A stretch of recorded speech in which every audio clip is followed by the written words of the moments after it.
Demanding answers, a community divided after a man died in police custody, and the two things that could shed light on the case.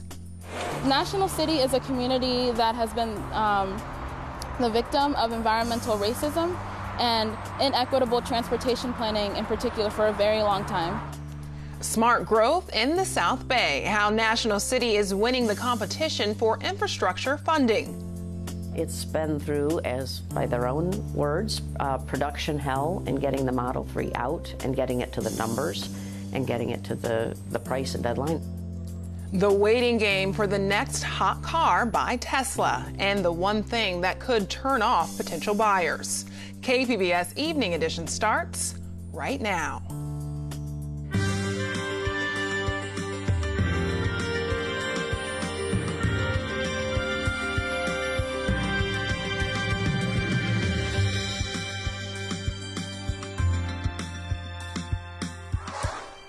Good evening and thanks for joining us. I'm Ebony Monet.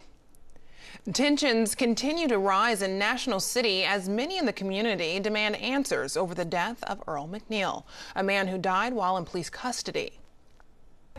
What I can guarantee you is that we're going to ask the nation to come to National City, the entire nation. We're going to ask them to come by the busloads. Outrage continued today during public comment that started last night during a city council meeting. KPBS reporter Jade Hyman was there. Who killed Earl McNeil? Who killed Earl McNeil? An impassioned question met with a smirk from National City Police Chief Manuel Rodriguez as protesters pressed the Department for Police video and answers in the death of Earl McNeil. I think that chief is a coward. He sat on June 18th with a family and he smirked and he smiled while he was talking to them. They were crying. They were upset visibly. He smirked and he smiled the entire time just like he was here. He told them his officers did nothing wrong. We said if that's the case, release the tapes. The family says McNeil suffered from bipolar disorder. Police say on May 26 he came to the station agitated and combative. They arrested him, said they found drugs, put him in a restraint and took him off to jail. At some point he went into medical distress and stopped breathing. His following days were spent in the hospital until he died June 11th after being taken off life support. McNeil's death is under investigation and police say they won't release video until that investigation is over. Chief Rodriguez's response to our questions about the community's confidence and trust in their investigation was overshadowed with outrage. Well, I think there's trust in our department, but the bottom line... Are you serious? Are you serious? Those questions were followed by demands for the chief to resign and that portion of the meeting coming to a hostile close. Jade Hyman, KPBS News. An iNews Source investigation last year found a private nonprofit college in Santee could not account for millions of dollars in expenses. Now reporter Megan Wood says the school has new troubles. The state franchise tax board suspended San Diego Christian College this month for failing to file a tax return. That means the nearly 50-year-old school can't legally do business until it submits the return and pays a fine.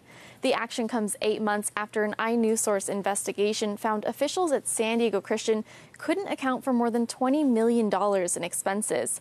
School officials did not respond to messages requesting comment on the tax board suspension. The college received about $7.4 million in federal student financial aid last year, and its students pay about $30,000 a year in tuition. For KPBS, I'm iNews Source reporter Megan Wood. iNews Source is an independently funded nonprofit media partner of KPBS. Possibly a small victory for UC California students. Tuition might go down for the first time in 20 years. UC Regents are considering a tuition reduction of $60. The savings would show up next year with the elimination of a $60 surcharge. The charge came after the university lost a class action lawsuit in 2013 related to tuition hikes. Officials say the $100 million judgment will be paid off next fall. The last time UC California lowered tuition was during the 1999-2000 school year. One final climate change-related priority for Governor Jerry Brown is moving forward, but it faces opposition from some Democrats. Capitol Public Radio's Ben Bradford reports on the effort to share more electric power with other states.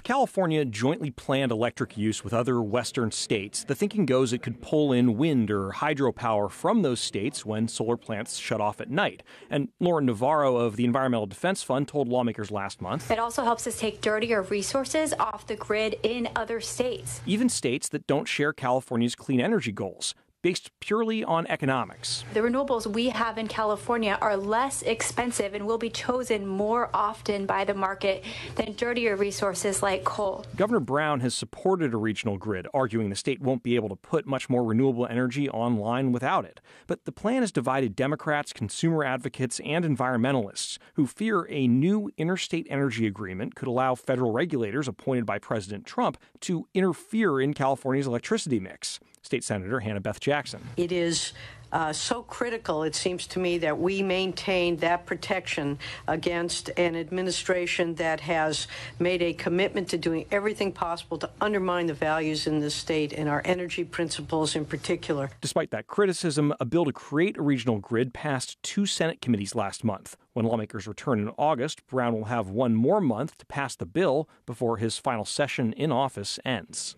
At the state capitol, I'm Ben Bradford. $30 million. That's how much the San Diego Association of Governments is set to distribute to cities throughout the county. The grant money is meant to promote smart growth, biking, and walking. KPBS Metro reporter Andrew Bowen says one city has been remarkably successful at competing for that money. Right now we're in downtown National City. We're at the intersection of 7th Street and Roosevelt Avenue. Steve Manganello is an engineer and director of public works for the city of National City. We're standing next to a big vacant lot surrounded by chain link fencing. The city hopes a developer will turn this land into high-density housing. The goal is to encourage smart growth redevelopment, and really what that entails is if you're going to encourage high density, the only way to accommodate that without completely oversaturating transportation network with cars is to provide amenities other than driving. City officials want to beautify Roosevelt Avenue with wider sidewalks, better street lighting and landscaping, and bike lanes that lead to a nearby trolley station. There's a great opportunity through infrastructure enhancements to kind of lay that groundwork so that there's a good foundation for developers to come in and then build vertical. National City plans to make these improvements with the help of about $2 million from SANDAG, the Regional Transportation Planning Agency. The money comes from a competitive grant program meant to encourage smart growth, biking, and walking. It's funded by Transnet, the local half-cent sales tax extended by voters in 2004. National City is recommended for more of this grant money than any other city in the county, even more than the city of San Diego, which has more than 20 times National City's population. Manganello is thrilled. The reality is we don't have a lot of funding available to do new projects, so we rely heavily on these competitive grant programs. So the fact that we're being recommended for, I think, almost $7.9 million in 8 separate projects. As you mentioned, more than anyone in the county. We're absolutely thrilled, and it's going to allow us to provide some much-needed infrastructure enhancements for our community. National City is a community that has been the victim of environmental racism and inequitable transportation planning in particular for a very long time. Ana Castro Reynoso works for the Environmental Health Coalition, a nonprofit that's been advocating for cleaner air in National City for decades.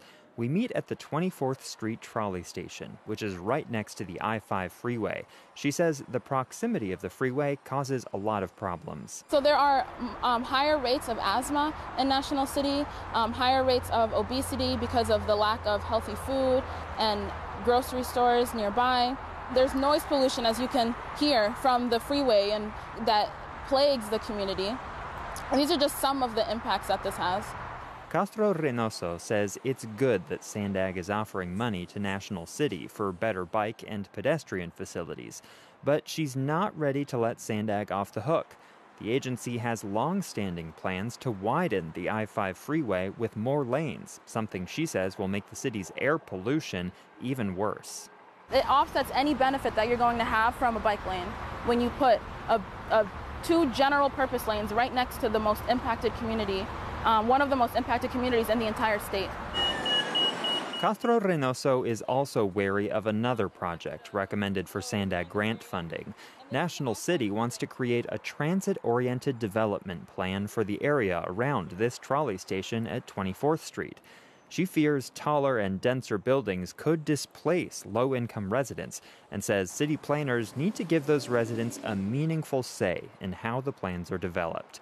Steve Manganello says community outreach is always a central part of National City's planning process. And then when grant opportunities such as the Smart Growth or the Active Transportation Program come along, we're already teed up because we've done that outreach to present projects that demonstrate an ability to address the needs of the community. The Sandag Board of Directors is scheduled to vote on approving a portion of the grant funding next week. The rest of the funding is due for a vote by the fall. Andrew Bowen, KPBS News. There will be no vote this fall on a ballot measure asking whether California should be split into 3 different states. The state Supreme Court kicked Proposition 9 off the November ballot today. An environmental group has filed a lawsuit against the measure, arguing it was not just a constitutional amendment, but rather a sweeping revision that requires a constitutional convention. Amazing. This is a highly unusual situation. In all the years of California's history, this has only happened a handful of times. We're very certain that we're going to prevail when it's heard in full in the fall, but this will not be before voters this year. It's going to save the state lots of time, energy, and money and stop the dividing of California, hopefully once and for all. If the court later finds in favor of Prop 9, the measure could go before voters in 2020. In tonight's new economy report, nearly 500,000 people are on the wait list for Tesla's mass-market electric car. AP reporter Krista Fourier explains a key change that could lead to some canceled orders. Keith Reynolds went to great lengths to reserve his spot for a Tesla Model 3, and it paid off. He was among the first on the waiting list when Elon Musk's company started taking $1,000 deposits for its new electric car. That was in March 2016. The current waiting list has grown to 420,000. I knew that the more expensive ones would be created first. In my own mind, I was thinking maybe 3 months, 6 months later, according to his own ramping projections, that I would be able to get the entry model. More than 2 years later, Reynolds is still waiting, but that's not what's bothering him. I think the point that I would probably be over it is when the incentives, both federal and state, disappear. Because Tesla sales have now hit 200,000 since 2010, it means the $7,500 federal tax credit for rechargeable electric vehicles will be phased out. Current buyers will get the full credit through the end of the year, but it will gradually decrease until the end of 2019. That could put the car, priced starting at $35,000, out of reach for Reynolds and others on the waiting list. My decision was based on the low price point plus the tax break. We're a very value-conscious family. Analysts say if buyers bail, it could spell more trouble for Musk and Tesla. Tesla's under tremendous pressure. It's been through, as by their own words, production hell in getting the Model 3 out and getting it to the numbers and getting it to the price and deadline. Tesla wouldn't comment on the possibility of losing buyers from the waiting list. The company is using the Model 3 to move from a niche maker of expensive electric cars for the wealthy to an automaker for the masses. The Model 3, that was supposed to be the volume vehicle. It's supposed to be high profit. It's not doing that just yet. Reynolds says he's hopeful that the cheaper version he wants will be ready in time for the tax break. I'm going to give it another 6 months and we'll see. A decision he wishes he didn't have to make after years of anticipation. Krista Fourier, Associated Press, Laguna Hills, California. I'm Judy Woodruff. Tonight on the NewsHour, President Trump's conflicting statements sow confusion about the White House stance toward Russia. Coming up at 7, right after Evening Edition on KPBS. Summertime can be mosquito time, and those critters could be carrying West Nile virus. San Diego County officials announced today that a batch of mosquitoes trapped in Santee tested positive for the virus. No people or birds in San Diego have tested positive so far. The disease, which spreads by mosquitoes, can be deadly. Mosquitoes breed in standing water, so county health officials recommend residents clear standing water outside their homes. It may be the most effective way to find out if you have what it takes to be a San Diego firefighter. Each year, San Diego Fire and Rescue offers young people an opportunity to get outdoors and find out if firefighting is the life for them. Not surprisingly, the department's Summer Academy has lit a fire under its cadets. The enthusiasm level for these kids is through the roof. They're getting experiences unlike anything else that many other kids their age have had the opportunity to experience.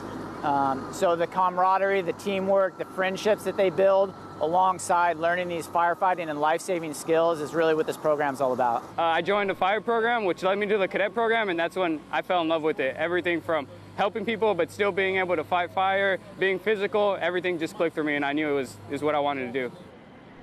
There are 200 cadets learning the ropes in this summer's program. 20% are female. It's finally open for business. A stretch of Highway 1 along the Big Sur coast that was blocked by a massive landslide last year. Caltrans says the road connecting LA to San Francisco opened to traffic around noon today. A quarter mile of Highway 1 at a spot called Mud Creek was buried in May of 2017. That's when more than 1 million tons of rock and earth slipped down a slope saturated by winter storms. Comic-Con fans will enjoy some mild weather this week. Julia Wyden has details in tonight's forecast. Hi, good evening. A little bit more moisture in our area than we're used to. Here's what's happening. You can see some passing showers going on by. They're mostly up in the higher elevation areas, but can't rule out a couple of them making their way to the coast. This is, again, very isolated. Not everyone will have to deal with this. The reason why we have the threat for showers is because that monsoonal moisture that had been located over the Four Corners region is now shifting its way westward as high pressure settles on in. So we're kind of getting that residual rain to just sneak on through the area. You can see, again, it's a little bit more likely for folks farther off to the east and up towards our north near LA. Around here tonight, can't rule out a shower or a thunderstorm. Temperature in San Diego dropping down to 70 degrees. Let's go ahead and take a look at what will be happening around the area. We've got a view on our map. 70 in Oceanside tonight. We'll be at 67 in Ramona. Again, looking like those showers and storms will be a little bit more likely farther off to the east.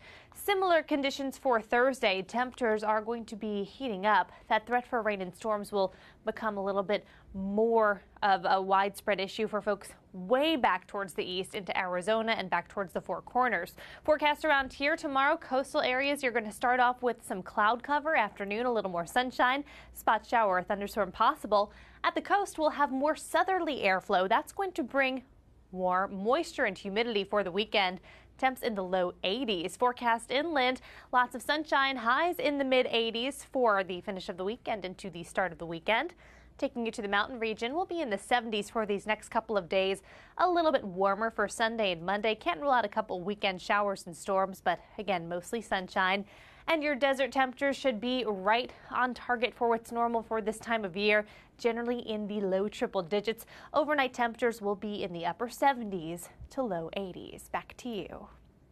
Comic-Con officially kicks off tonight. That means major crowds and major traffic downtown.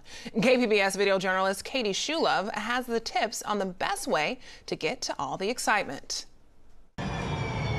Trolleys wrapped with Comic-Con ads have hit the tracks, and attendees are starting to pour out at the convention center stop, where it looks a little strange. New this year, MTS, the city's transit system, has decorated the stop to look like a scene from the hit Netflix series Stranger Things. Also new this year, the city is closing Harbor Drive to all vehicles from now through Sunday. Driving down here is going to be very difficult. It's going to be very crowded, with Harbor especially closed. Don't put yourself through that. just go park at Qualcomm right off the 8, right off the 15, and take the trolley in right to the heart of the action.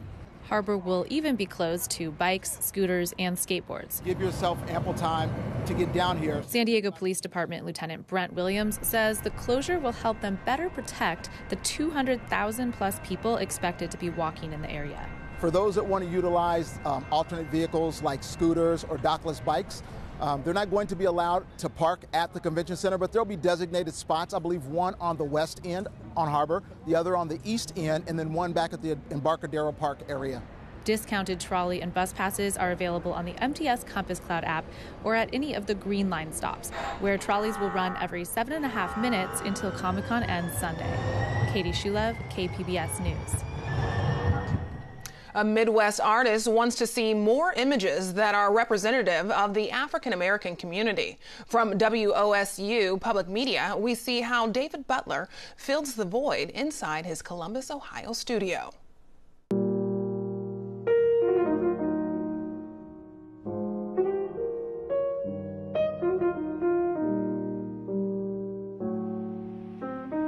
I've always painted, I've always drawn, I've always told stories, but I've gotten into narrative painting and portraiture more so in the last 7 or 8 years. I kind of made it my mission to kind of try to bring narratives of people who look like me more into my work. What's wrong with advocating for more of your stories being told? Like that, and that's always like the weird thing I call it, channels people to be like, what's the wrong I'm doing by saying, I want to see more black people on my TV screen, I want to see more black people in my paintings, I want to see more black people everywhere, like in everything, because I exist in a world where I see black people every day, and like you do too. Being black is like only part of the experience when you're getting to know me. Like, you know, my blackness is, you know, just like the first thing that you're gonna notice. Like, I know who I am. I know that I'm like a African-American, heterosexual, cisgendered male who exists in a world that has socially constructed ideals. So why not place those ideals and challenge those ideals in my work? We usually are always pitting ourselves up against a white standard that like was never built for us to exist in. That trail has already been laid for white males to walk through fairly easy. And if you don't fit into that subject or that theme, you have to either assimilate to that or you have to challenge that system. I was reading this book talking about the history of the black image through cartoons, and kind of made me investigate like other identities and kind of like how we've perceived like people of color throughout our entire lives through the lens of kind of cartoons and like comic book strips, and it's kind of built this idea, these stereotypes out of these fun images or playful images. But I also latched on to the symbol of the coloring book now, how in our millennial age, adult coloring books are a thing. And so because we were introduced to color in general through a coloring book as a child, but now color is being expressed to us as adults as this thing to build your brain. You can build your brain through learning how to color. But in our society now, color is an issue still. And nobody wants to build their brain to understand color on a social context. So by me placing people of color in these coloring book pages and with these colored images that are stereotypical images, right? So I place the stereotypical images in there with them, and it kind of builds this world that they exist in, this world that doesn't exist. It's a world where we're understanding color as adults, you know, in a literal sense, but not understanding like people of color today. So it's my role as the artist is taking you into that world. It's like my grand hall of oppression, because I want you to feel the way I do. being of color in this world is a gift and a curse, because you love yourself, you love your identity, but the world doesn't necessarily love you back. That story came to us from WOSU Public Media in Columbus, Ohio. Thousands of fans celebrated an annual summer tradition in San Diego with the opening of the Del Mar racing season. Before the crowds took over the track, die-hard racing fans woke up early to watch the horses work out. They snagged some of the best seats in the house. Some fans say it's their favorite place to be on opening day. You come to meet a lot of people that come also, for opening day, and we all became to know each other, and it's the perfect spot right next to the finish line. You got the announcer's booth, the board right in front of you. It's fun. I like to watch the horses work, things like that, and it's just so relaxing out here. It's like sitting at the beach. The racing season runs through Labor Day, September 3rd. Now here's a look at what we are working on for tomorrow in the KPBS newsroom. On Morning Edition, something out of an international spy novel. The Russian woman at the heart of a high-profile federal investigation and her potential connections to Kremlin operatives. And on Midday Edition, beyond the costumes and fanfare, the legal minds testing geek theories at Comic-Con. That's tomorrow on KPBS Radio. You can find tonight's stories on our website, kpbs.org/evening edition. Thanks for joining us. Have a great night.